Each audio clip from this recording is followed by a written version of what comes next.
Un hecho básico y una fe básica. Sabed pues esto, varones hermanos, que por medio de él se os anuncia perdón de pecados, y que de todo aquello de que por la ley de Moisés no pudisteis ser justificados, en él es justificado todo aquel que cree. Hechos 13, 38, 39. La predicación apostólica difería ampliamente del típico sermonear de nuestra época.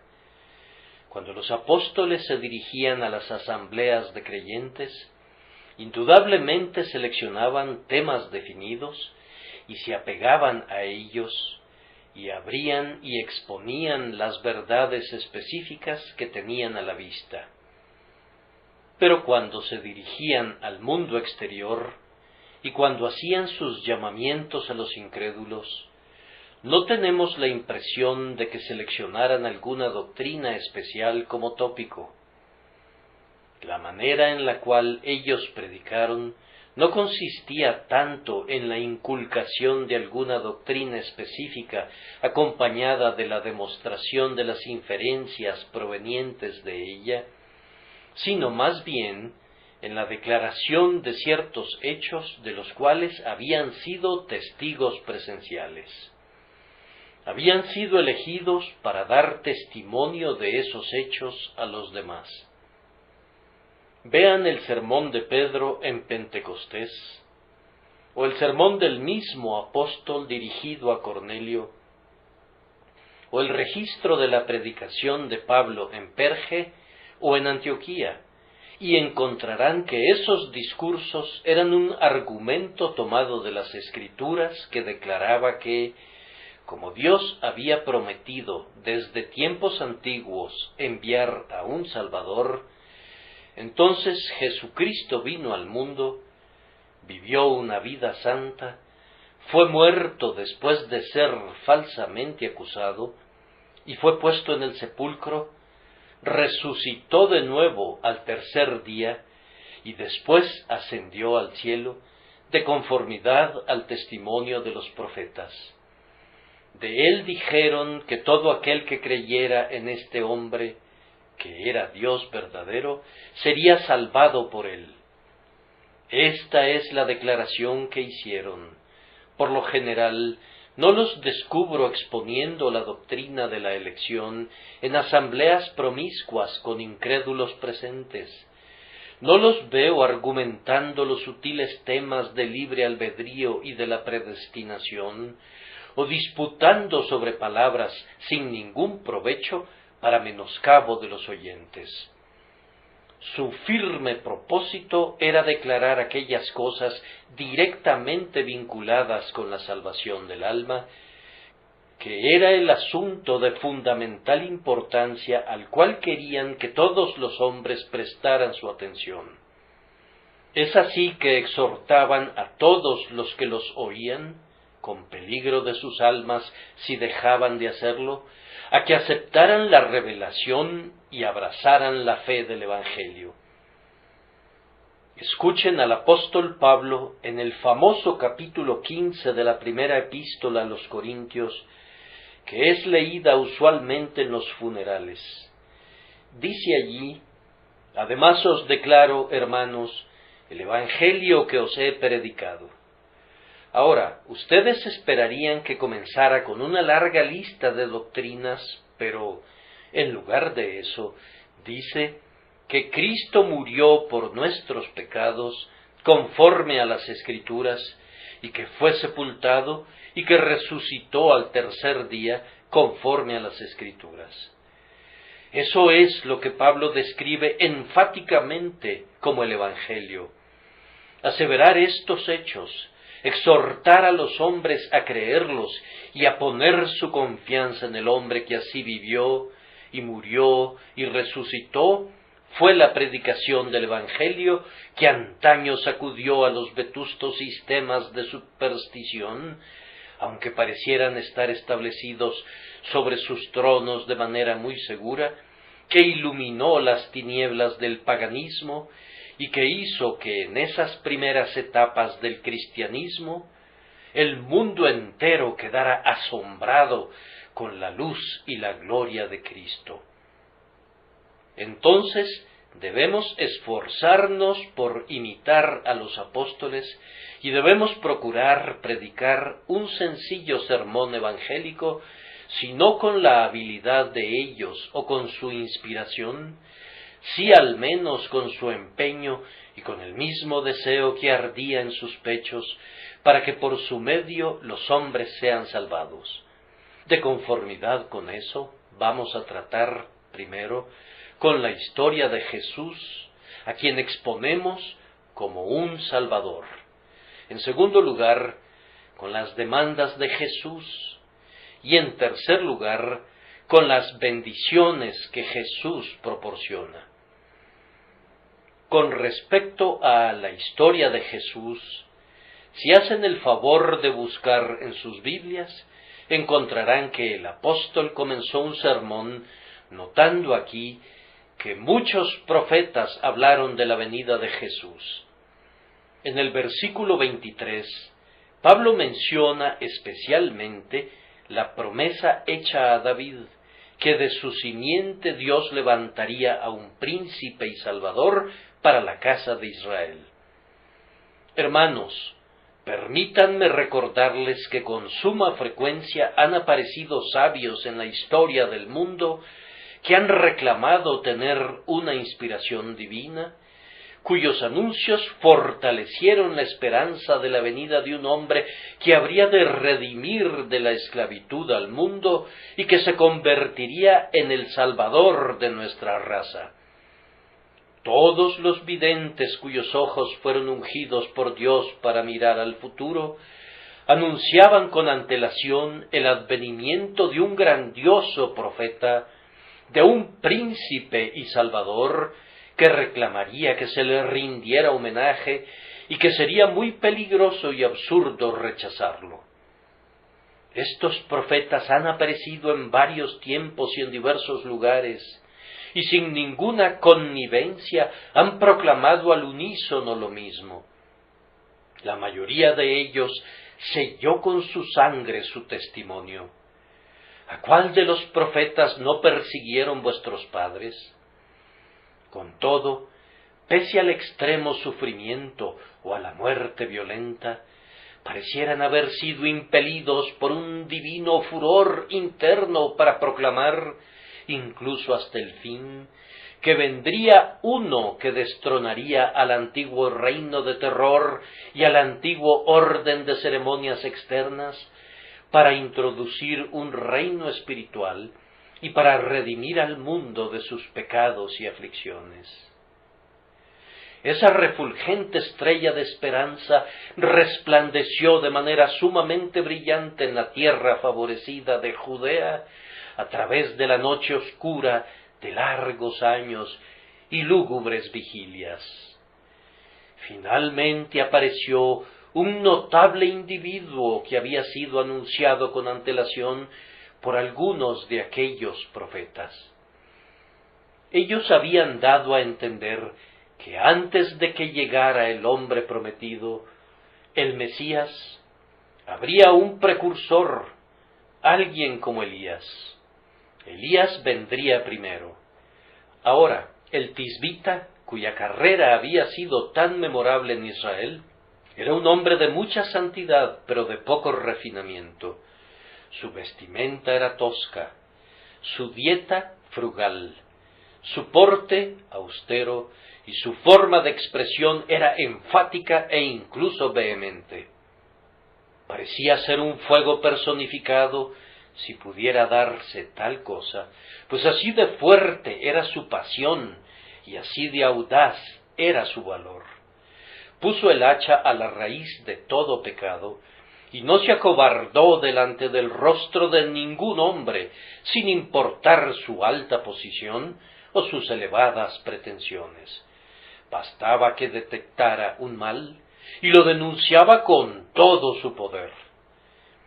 18 siglos han transcurrido desde que apareció en el desierto, cerca del río Jordán, otro hombre cuyo vestido era de pelo de camello y cuya comida eran langostas y miel silvestre, un hijo del desierto, asceta en sus hábitos, con un ministerio que le pertenecía específicamente, censuraba los vicios de la época con aire desafiante y llamaba a los hombres al arrepentimiento con clangores de trompeta, hasta que toda Judea se sorprendió con el fenómeno y las multitudes provenientes de ciudades y aldeas se agolpaban para oír su predicación. Arrepentíos, porque el reino de los cielos se ha acercado. El punto culminante de sus exhortaciones fue este: He aquí el Cordero de Dios. Búsquenlo, mírenlo, recurran a él, pues él quita el pecado del mundo.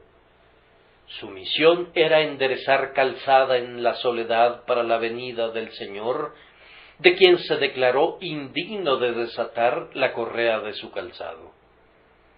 Finalmente llegó el Salvador prometido desde hacía mucho tiempo. De la privacidad de su hogar en Nazaret, donde había sido criado, llegó al río Jordán. Me abstengo de hablar de su nacimiento milagroso y de su infancia. Apareció en el desierto donde Juan ministraba junto a los vados del Jordán y solicitó el bautismo. Y cuando salía del agua, el Espíritu Santo descendió sobre él como paloma, y muchos testigos oyeron una voz que decía: Este es mi Hijo amado, a él oíd.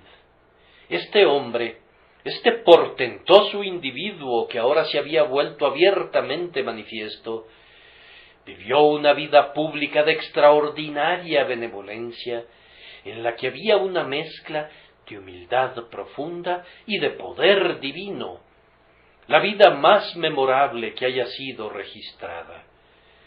La imaginación no ha soñado nunca algo que la iguale. Quienes han reflexionado mucho sobre la virtud han sido totalmente incapaces de construir, partiendo de su invención, la historia de una vida que pudiera asemejársele o compararse con ella en pureza o simetría, una vida en la que no había tanto una virtud prominente como todas las virtudes divinamente mezcladas. Manso como un cordero, intrépido como un león, severo en contra de la hipocresía, siempre tierno para con el pecador, especialmente cuando las gotas de las lágrimas del arrepentimiento relucían en sus ojos.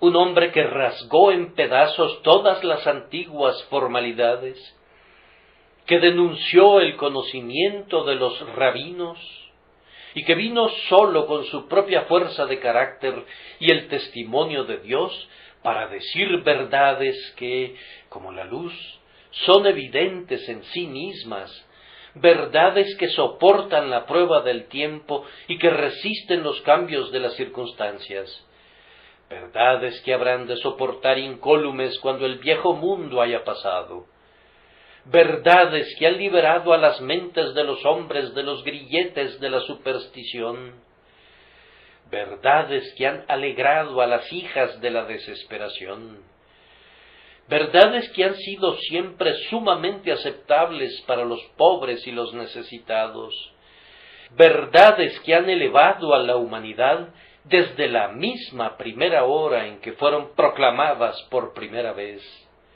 verdades que han atraído discípulos a lo largo de las edades y han llenado el cielo con sus admiradores que se postran delante del glorioso Hijo de Dios y lo adoran, verdades que todavía harán brillar a este mundo con la luz del cielo. Ahora, ese hombre vivió una vida perfectamente intachable, tan irreprochable que cuando sus enemigos buscaron su muerte, no encontraron nada que pudieran imputarle, y por tanto tuvieron que acusarlo y condenarlo por medio de falsos testigos. El punto culminante de su historia para el cual les pedimos siempre su más devota atención, y del cual los apóstoles dieron siempre el más vehemente testimonio, fue este, que fue crucificado. Algunos suponen que sería prudente ocultar eso. Este grandioso Maestro, este ser prometido, este hombre divino, pues fue hombre y sin embargo Dios, Dios perfecto y hombre perfecto, en realidad murió la muerte de un criminal. Fue tomado por manos impías, azotado, obligado a cargar su cruz, y luego fue clavado al madero en el Calvario, y allí murió. Pero debemos decirles la interpretación que presta un encanto a esta información. Murió allí en sustitución del hombre. No tenía ninguna culpa propia, pero fue designado por Dios para cargar con todos los pecados de su pueblo, de hecho, con el pecado de todos los hombres que creen en él. Él fue castigado para que ellos no fueran castigados. Llevó el castigo que correspondía a todos los creyentes, para que ellos fueran liberados del espantoso castigo que la justicia exigía de ellos.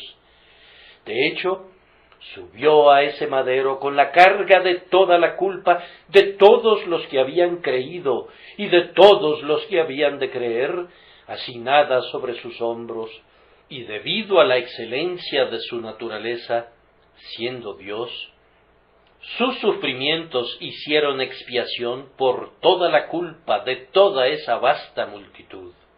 Fue una vindicación de la justicia de Dios de tal magnitud, como si todos esos millones de millones hubiesen sido arrojados en el infierno para siempre. Aquí estaba el hecho. El castigo debido a todas esas almas fue colocado en una copa amarga, y Jesús, sobre el madero, llevó esa copa a sus labios, y en un trago enorme de amor consumió toda la condenación. Bebió hasta las heces toda la ira que Dios tenía contra su pueblo ofensor, pecador, culpable y condenado, y por ello el pueblo fue absuelto. Esta es la grandiosa doctrina de la cruz. Dios estaba en Cristo reconciliando consigo al mundo, no tomándoles en cuenta a los hombres sus pecados. Cuando fue bajado de la cruz, fue puesto en el sepulcro. Allí permaneció su cuerpo sagrado durante 3 días, pero en la mañana del tercer día, por su propio eterno poder y deidad, resucitó del sepulcro, puesto que no podía ser retenido por las ataduras de la muerte, y ahora vive y en adelante vive para siempre. En este instante, el hombre que nació de la Virgen en Belén, que fue muerto en debilidad por Poncio Pilato, pero que fue resucitado en poder, habiendo ascendido a lo alto después de su resurrección, se sienta a la diestra del Padre, donde, como hombre, aunque siendo Dios, intercede con Dios incesantemente por nosotros, y por su eterno mérito salva a todos los que ponen su confianza en Él. Estos son hechos históricos expuestos por el Evangelio para ser creídos con seguridad. Algunos los consideran fábulas de ancianas. Que piensen lo que quieran, se pierden del beneficio que la fe básica seguramente les proporcionaría. Sobre sus propias cabezas recaiga la culpa, pues sobre sus propias almas vendrá la aflicción. Muchos de nosotros podemos aseverar con nuestras manos sobre el pecho que hemos probado la verdad de todo lo que está escrito en el libro. Estas preciosas verdades han ejercido una poderosa fascinación en nuestras propias vidas. Creer en ellas nos ha capacitado para vencer a nuestras pasiones y ha sido la palanca que nos ha levantado y sacado de nuestra depravación. Estas verdades son nuestro indefectible solaz, mientras como criaturas estemos sujetos a la vanidad, y en la hora de la muerte serán nuestro socorro y apoyo, tal como decenas de miles de personas antes que nosotros han comprobado que lo son.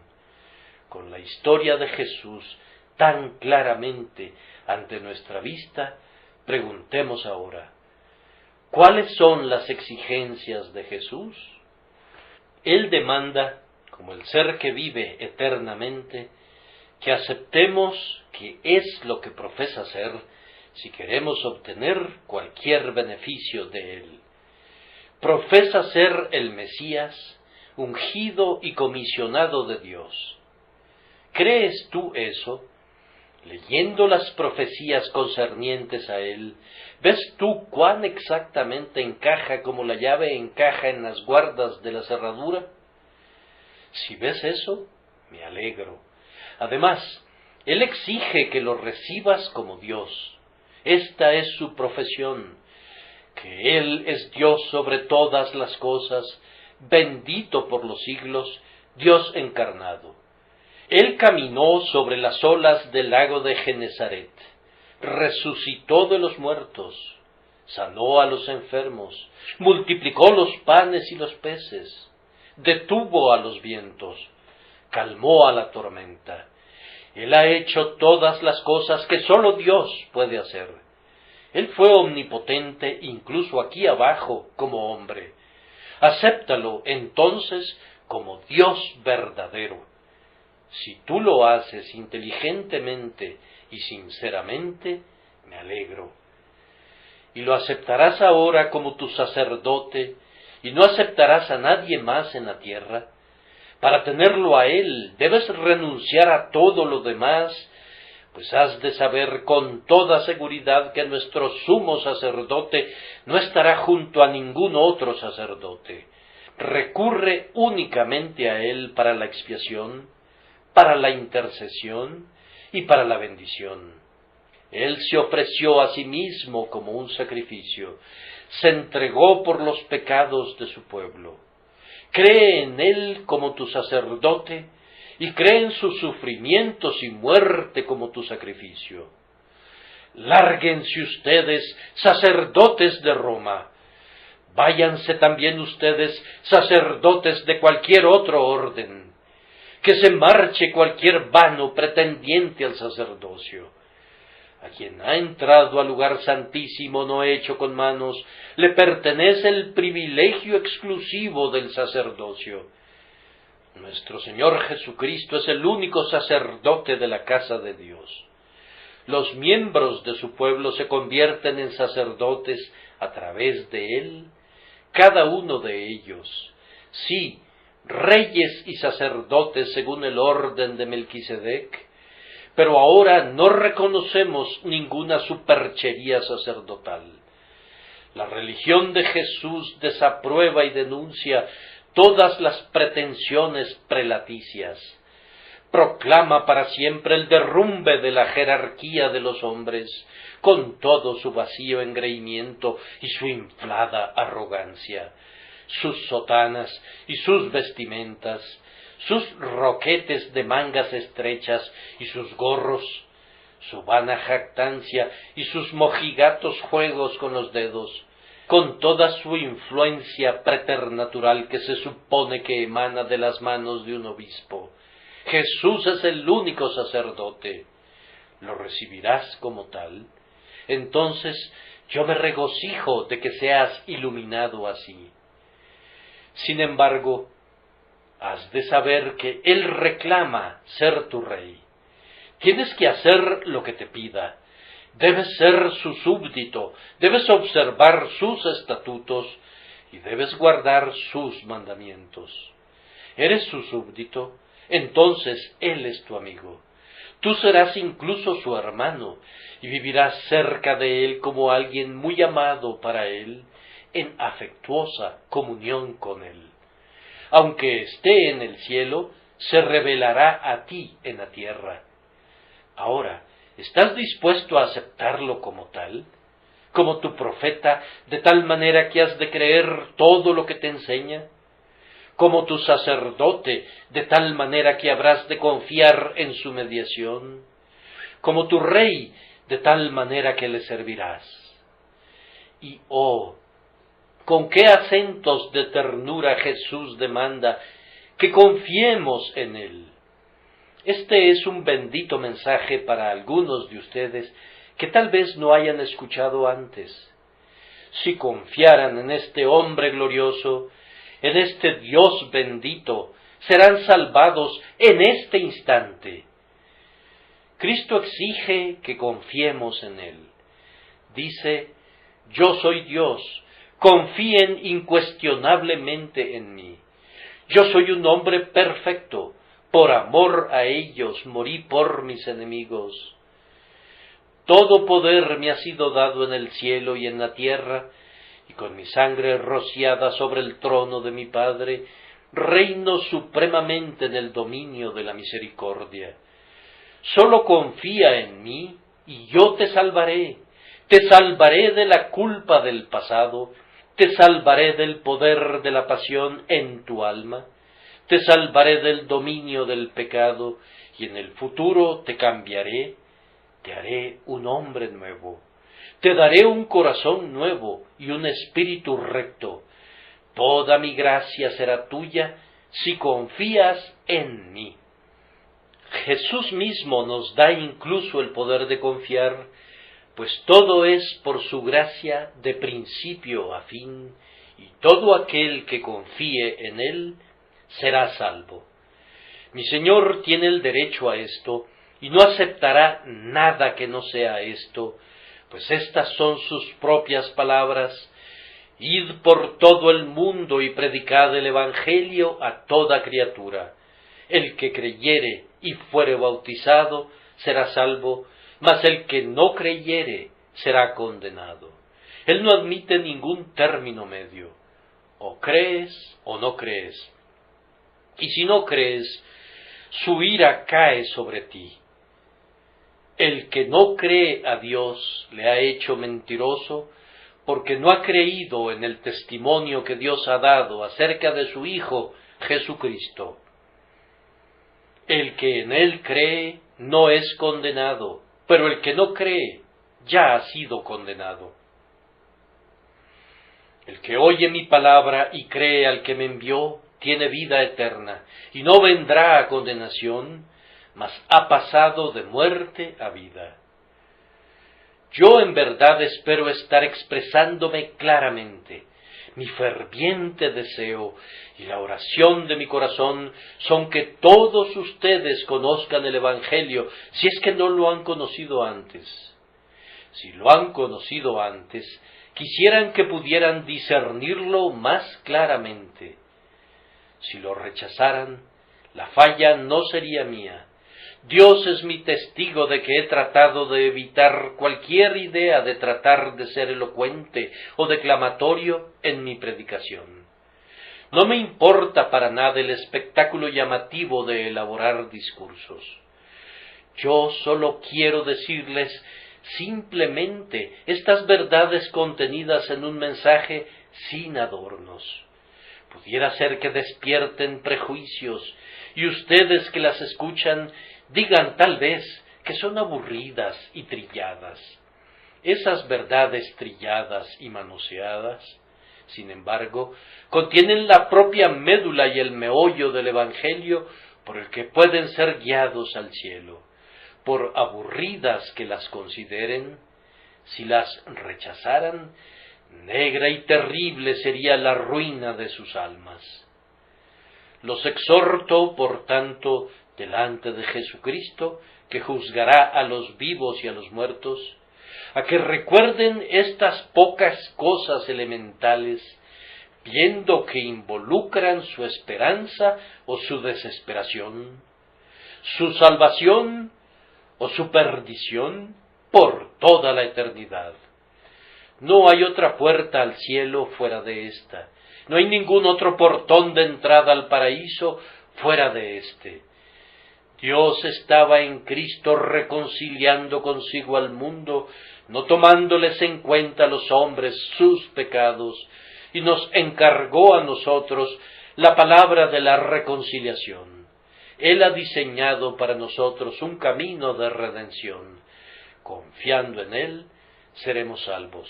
Rechazándolo, estaremos perdidos. Jesús exige de ustedes que no confíen en ustedes mismos, que no piensen que son lo suficientemente buenos, que no imaginen que alguna vez pueden ser lo suficientemente buenos por ustedes mismos, que no confíen en ninguna ceremonia, que no dependan de ningún hombre, que no alienten alguna esperanza del cielo por medio de algún razonamiento o resolución propios, sino que justo ahora pongan toda su confianza en Él. Aunque pareciera ser demasiado bueno para ser cierto, con todo, es cierto que si tú fueras el peor de los pecadores, contaminado con las más viles lascivias y degradado con los crímenes más horrendos, y aunque tus pecados fueran de un tinte escarlata, y su recuerdo te persiguiera como espectros fantasmales, si tú confías en Jesús, a quien Dios ha puesto como propiciación, recibirás un perfecto perdón de Dios, el Padre Eterno, y se te dará poder para vencer esas mismas transgresiones a las cuales estás inclinado, para que no caigas en ellas de nuevo. Oh glorioso Evangelio del siempre bendito Dios, quisiera que los hombres tuvieran corazones para recibir y dar la bienvenida a sus provisiones de gracia. Las bendiciones que Jesucristo otorga a todos los que confían en Él. Nuestro poder para enumerar esas bendiciones se ve sobrepasado con creces. Por medio de Él se os anuncia perdón de pecados. No es indulgencia, sino perdón, el perdón de todos los pecados de 80 años, desde tu niñez hasta tu vejez, si has vivido todos esos años, tus delitos menores públicos, tus transgresiones privadas, tus actos visibles, tus pensamientos secretos, tus palabras expresadas, tus deseos reprimidos, el catálogo enrollado de tus transgresiones y desviaciones, completamente desenrollado, será borrado de inmediato del libro del recuerdo de Dios si confías en Jesucristo. No serás inculpado por ellos, por negra que sea la lista o por largo que sea el inventario. Solo confía en este hombre y todos tus pecados te serán perdonados. Quien confiesa su pecado y viene a Jesús, encontrará misericordia, y encontrará misericordia de inmediato. ¿Hay alguien aquí que se sienta culpable? ¡Qué buenas nuevas han de ser estas por su doliente corazón!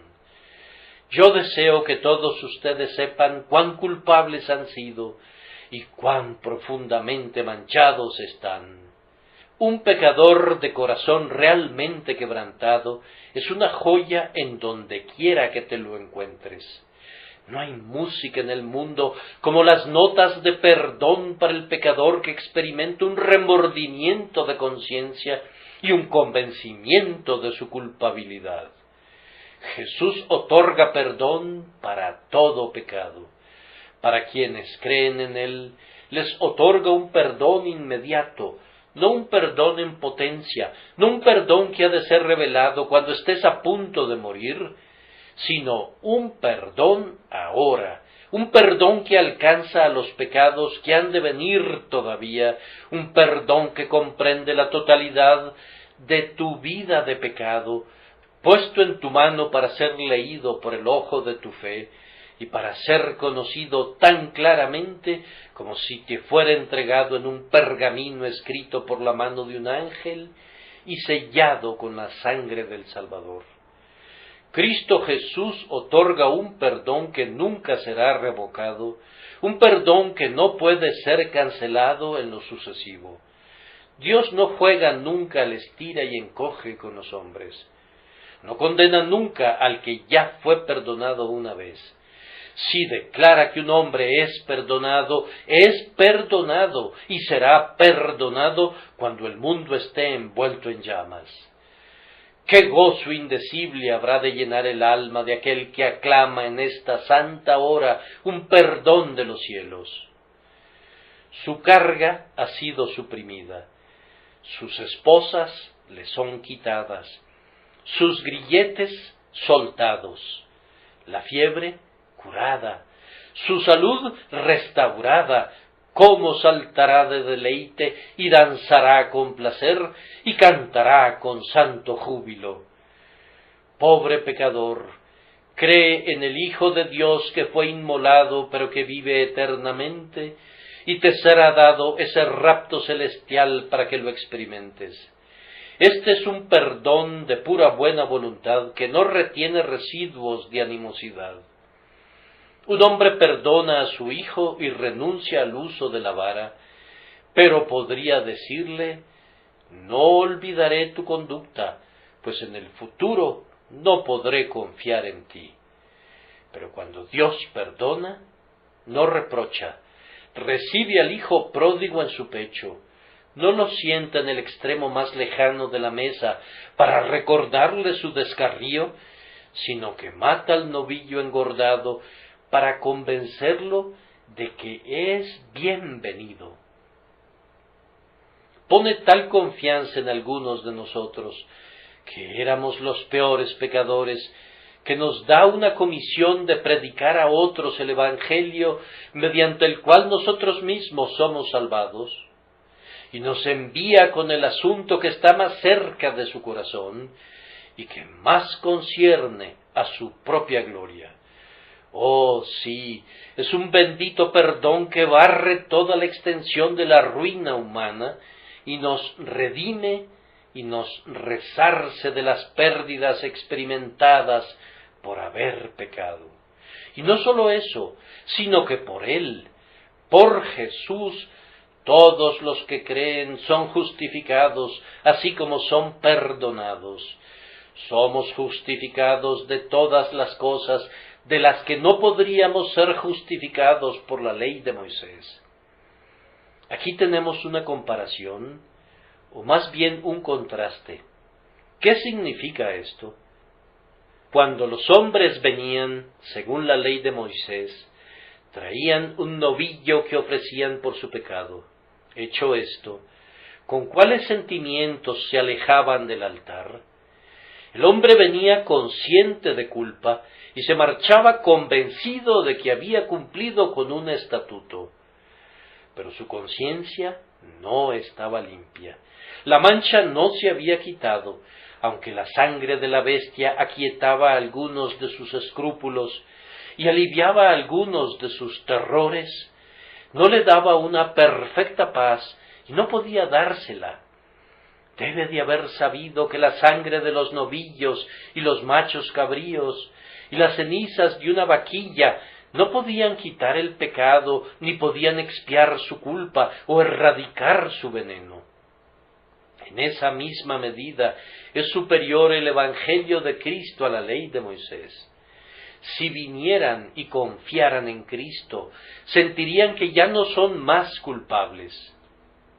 Hasta ahora ustedes han vivido en la culpa y el pecado, pero a partir de ahora todo el peso del pecado sobre la conciencia se habría desvanecido. Tendrían paz con Dios por medio de Jesucristo nuestro Señor. Sentirían que el pasado está tan borrado que ya no lo cargan más en su conciencia. Podrían cantar: estoy limpio por la sangre de Jesús. Cuán grande misericordia es esta perfecta limpieza de la culpa en la conciencia.